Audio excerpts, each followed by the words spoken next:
ay tutulong upang makamtan ang hustisya para sa mga biktima. At hindi po ito pababayaan, hindi po magkakaroon ng cover-up. Tuloy-tuloy pa rin po ang pag-iimbestiga. Yan po ang nais ng Pangulo. On another topic, Undersecretary, may we get the Palace reaction on civil society groups and even health groups expressing deep alarm? As a matter of fact, some oppose the appointment of the new PCO Secretary Dave Gomez, being a longtime executive of the tobacco industry. Siguro po, mas maganda po na mismong si Secretary Dave Gomez ang sumagot ng patungkol po dyan. Pero hindi maapektuhan ang Pangulo. Sa ngayon po, dahil siya naman po yung na-appoint, malamang ay hindi naman po apektado ang ating Pangulo. Pero sabi nga natin, lahat naman po ng mga heads of the agencies, cabinet secretaries, laging on notice. Thank you, ma'am. Next question, Maricel Halili, TV5. Good morning, Yusek. Yusek, Secretary of State Rubio mentioned that they look forward to hosting the visit of President Bongbong Marcos in Washington in a few days. Can you confirm this, Yusek, sa July 22 yata? Sa ngayon po, ang magbibigay po ng detalye patungkol po dyan ay ang DFA.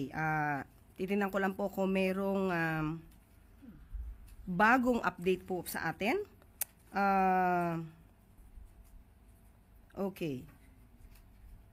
Mas gugustuhin ko po na ang magbigay po ng statement ay ang DFA, pero hindi po natin to dinideny.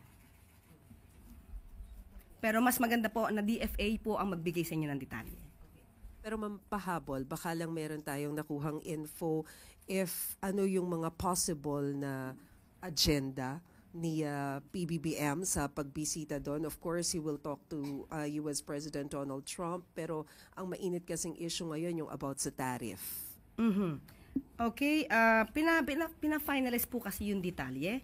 At sinabi ko nga po, kino-confirm po, hindi ko po dinideny, kino-confirm po ang pagbisita po ng ating Pangulo at sa US, July 20 to 2020. Tama, 22.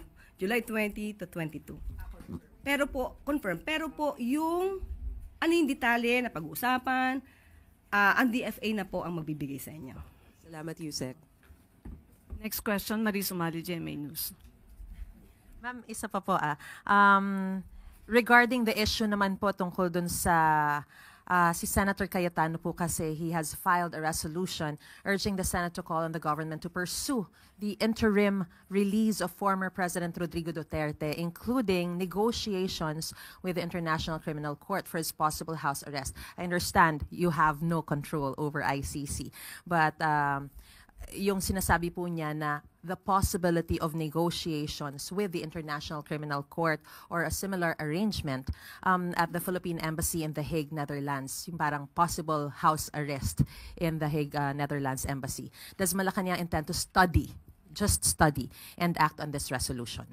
Nagsalita na po ang ating SOJ Boying Rimulya patungkol po sa interim release. At kung may ganyan pong mga suggestion mula kay Senator Alan Cayetano, noted. Hahayaan na lang po ang Department of Justice to do its work. Hindi na po makikialam ang Malacanang on this matter. Sa mabibigay ko lang po ngayon, noted. Thank you, ma'am. Last question from Kenneth Paciente, PTV.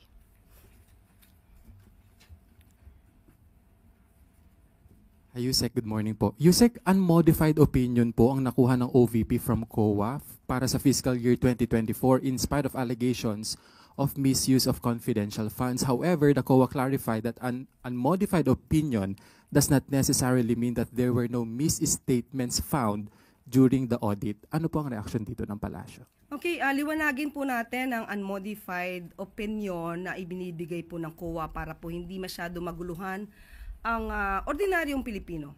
Pag sinabi po kasing unmodified opinion, it pertains only to the financial statement presentation. So, ibig sabihin, sumunod lang po sa financial reporting framework. Kumbaga, yung format, kung ano yung laman, nagbalanse. Pero hindi po ito nagpapatunay na walang anomalya. Iba po yung tama ang pag-report at iba yung tama ang paggamit ng pondo. Kung sinasabing may continuing commitment ang OVP dahil dito sa unmodified opinion for transparency, accountability, judicious use of funds, as well as compliance with principles of good governance.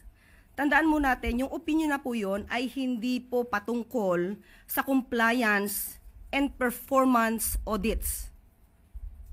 Kung nagkaroon man po ng unmodified opinion ang COA for 3 years in a row, ang OVP, hindi po nangangahulugan na walang irregularidad sa paggamit ng pondo. Dahil iba po ang pag-audit sa paggamit, ito nga po yung compliance and performance audits. So ang ibig sabihin, yung level of compliance with regard to the laws, rules, and regulations, at kung ito ba ay nababase sa principles of efficiency and effectiveness, hindi po siya ang covered ng unmodified opinion ng COA. Dahil kahit po nagkaroon ng unmodified opinion ng COA sa OVP since 2022, meron pa rin pong notice of disallowance sa halagang 73 million pesos sa confidential funds. Meron din pong notice of disallowance or na-flag ang 164 million ng OVP for the 2023 confidential funds. At meron pa rin pong na-flag sa pagbabago campaign at negosyo taday. At sa ating pagkakaalam, nabanggit din naman po ng OVP na meron pa pong flag for the 2024 dito sa report ng COA para sa OVP. So muli, sabihin lang po natin, tama ang pagkaka-report, balanse, pero kung ginamit ng tama, iba pong issue yon. Yusek, another question lang po. Doon po sa statement ng OVP spokes, ang sabi po niya, hindi ibig sabihin na personal trip ay nasa bakasyon. Just because she is there does not mean all the staff will no longer work. There are competent and able people in the OVP who can do their jobs without her. Ano po ang... Okay, pag sinabi po natin personal trip, on leave. Pag on leave, wala pong ginagawang official functions. So, paano po ba makakategorya yon?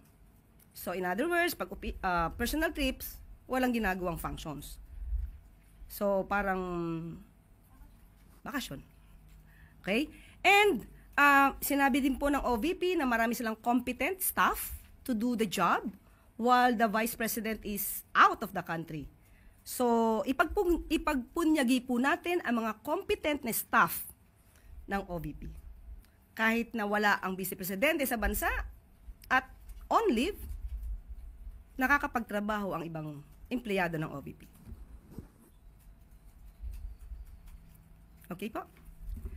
No internet data, no problem. Kasi ang Wi-Fi, libre na. Marami na ang nakikinabang ngayon sa libreng Wi-Fi sa Tacloban City.